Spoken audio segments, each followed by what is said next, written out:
नमस्कार, आदाब, सत श्री अकाल, जय भीम, जोहार। मेरा नाम है नवीन कुमार। इस समय देश में सबसे बड़ा मुद्दा यह है कि नुपुर शर्मा की पैगंबर मोहम्मद पर की गई टिप्पणी के बाद इतना बड़ा बखेड़ा कैसे खड़ा हो गया। अरब और ओआईसी छोड़िए, संयुक्त राष्ट्र ने भी हमको सहिष्णुता पढ़ा डाली। मेरा सवाल है कि आखिर ऐसा क्यों हुआ। किसी पॉलिटिकल पार्टी के प्रवक्ता के टीवी के चंडूखाने वाली डिबेट में दिए गए बयान पर अंतर्राष्ट्रीय बवंडर खड़ा हो जाए, राजदूत तलब कर लिए जाएं, भारत से माफी की मांग होने लगे, विदेश मंत्रालय को जवाब देना पड़े, ऐसा इसके पहले कभी नहीं हुआ था। तो फिर इस बार ऐसा क्यों हुआ, हम बताते हैं। एक कहावत आपने जरूर सुनी होगी, बाप बड़ा ना भैया, सबसे बड़ा रुपया।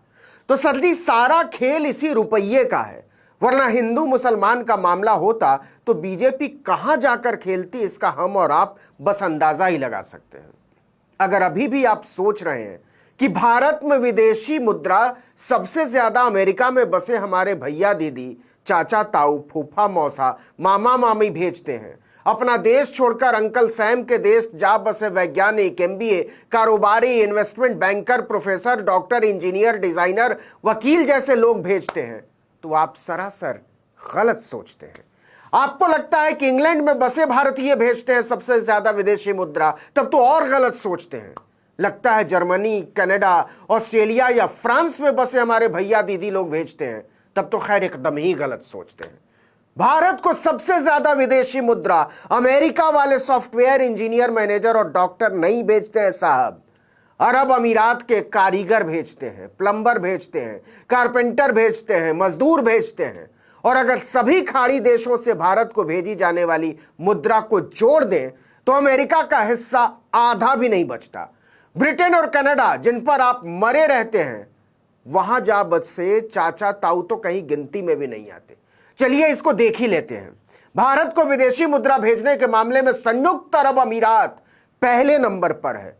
कुल मुद्रा का लगभग 27% अकेले यूएई में काम करने वाले हमारे मजदूर कारीगर भेजते हैं। अमेरिका का नंबर इसके बाद है, लगभग 23% मात्र। सऊदी अरब से भेजी जाने वाली रकम का हिस्सा है 11.5%, कतर से 6.5%, कुवैत से 5.5% और ओमान से 3%।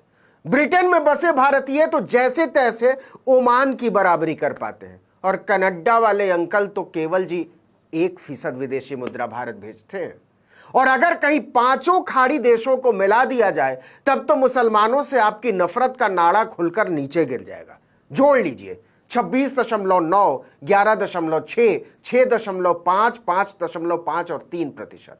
मतलब दुनिया भर में बसे लोगों की तरफ से भारत को भेजी जाने वाली कुल विदेशी मुद्रा का 53.5% यही मुसल्ले, मजदूर, कारीगर, छेनी, हथौड़ा, फावड़ा, कुदाल चलाने वाले भेजते हैं, जिनसे आप नफरत करते हैं। अमेरिका, इंग्लैंड, कनाडा, ऑस्ट्रेलिया में कॉलर उठाकर सेल्फी डालने वाले नहीं भेजते हैं। इसमें बहरीन को नहीं जोड़ा है हमने। और यह आंकड़ा कोई मुसल्लों के अब्बा का नहीं है, इकोनॉमी के बड़े पापा वर्ल्ड बैंक का है। जिस विदेशी मुद्रा भंडार पर राष्ट्रवाद के स्वामी इतरा रहे हैं ना, उसके लिए 76 लाख भारतीय खाड़ी देशों में हाड़ तोड़कर कमा रहे हैं। अपने राष्ट्रवादी विदेश मंत्रालय का डेटा है ये कि अकेले यूएई में हमारे 31 लाख लोग काम करते हैं और 28 लाख सऊदी में, जिनको आप गरिया रहे हैं कि हाय राम, हमारे लंपटपन को लंपटपन कैसे कह दिया, लंपटपन के बिना हम जिएंगे कैसे, नारा बुलंद किए हुए हैं कि मुसल्लों ने हमारे लंपटपन को खोल कर कैसे रख दिया, हम बवाल कर देंगे, आपको जीने नहीं देंगे। आगे बढ़ते हैं।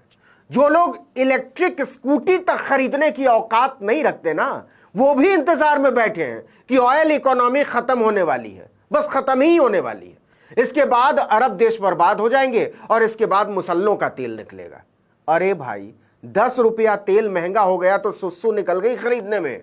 रोज अरब का मुंह ताकते हो कि आज क्या भाव दिया है, आओ पढ़ाते हैं तुमको। 30,90,000 बैरल तेल रोज इंपोर्ट करता है भारत। दुनिया के तीसरे सबसे बड़े ऑयल इंपोर्टर हैं हम।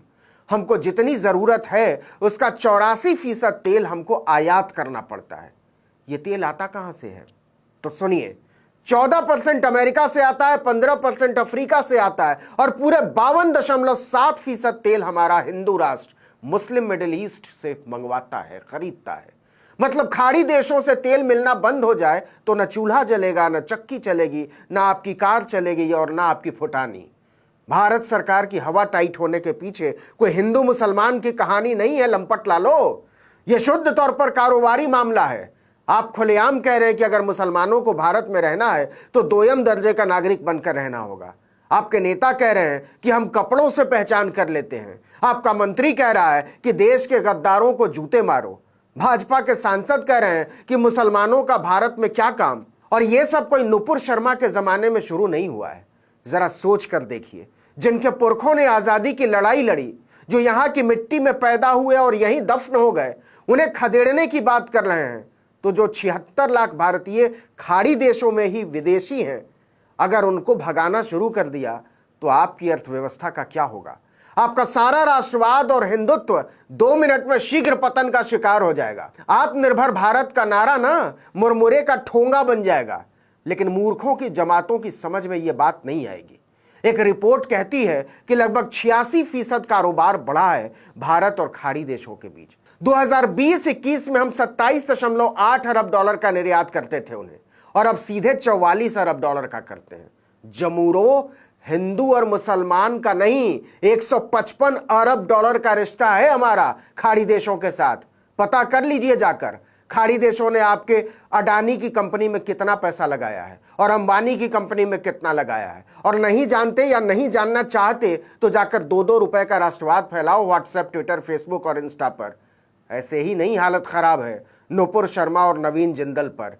इन मूर्खों और जाहिलों के चक्कर में ना 76 लाख लोगों की रोजी रोटी पर आफत आ जाएगी किसी दिन। और बात केवल इतनी ही नहीं है। आपने सुना ही होगा कि कतर की दुकानों के शेल्फ से मेड इन इंडिया चीजें उठने लगी। बायकॉट इंडियन प्रोडक्ट ट्रेंड करने लगा ट्विटर पर। मेड इन इंडिया में लंका लग गया। हमारी कंपनियां बाप बाप चिल्लाने लगी। तो तुम अगर सोच रहे हो कि यह मक्का, मदीना, हज और उमरा का सवाल है तो बहुत बड़े वाले पीस हो। जरा सोच कर देख लीजिए कि दुनिया के कोई 2 अरब लोग भारत में बनी हुई चीजों का बहिष्कार कर दें। न केवल बहिष्कार कर दें बल्कि हमारे प्रोडक्ट से नफरत करने लगे। क्या होगा हमारी इकोनॉमी का? क्या होगा हमारी कंपनियों का, हमारी अर्थव्यवस्था का और आपके हिंदू राष्ट्र का? इसलिए नफरत का चश्मा उतारो और अपने बाजू के मुसलमानों को दीदा फाड़ कर देखो। वो उतना ही राष्ट्रवादी है जितने तुम, जितने हम, बल्कि हमसे और तुमसे कहीं ज्यादा। क्योंकि उसके पास तो भारत को छोड़ देने का विकल्प था 47 में, लेकिन उसने भारत को अपना वतन चुना। हमारे जैसे लोग जाते भी तो कहां जाते। चश्मा बदल कर देखो मेरे दोस्त, नफरतों में क्या कमाल रखा है। मोहब्बत की भूख भी प्यारी होती है और निवालों की यारी भी। इस वीडियो में इतना ही, लेकिन अगर आपने आर्टिकल 19 इंडिया को अब तक सब्सक्राइब नहीं किया है तो फौरन कर लीजिए, बेल आइकॉन दबाइए, घंटी जैसी आकृति, लाइक कीजिए और कमेंट करके बताइए हमारा वीडियो आपको कैसा लगा। अगर यूट्यूब पर देख रहे हैं तो हमारे चैनल को सब्सक्राइब कर दीजिए, फेसबुक पर देख रहे हैं तो हमारे पेज को लाइक कर लीजिए, इंस्टाग्राम पर फॉलो कर लीजिए और हमारा ट्विटर हैंडल है article19_India। नमस्कार।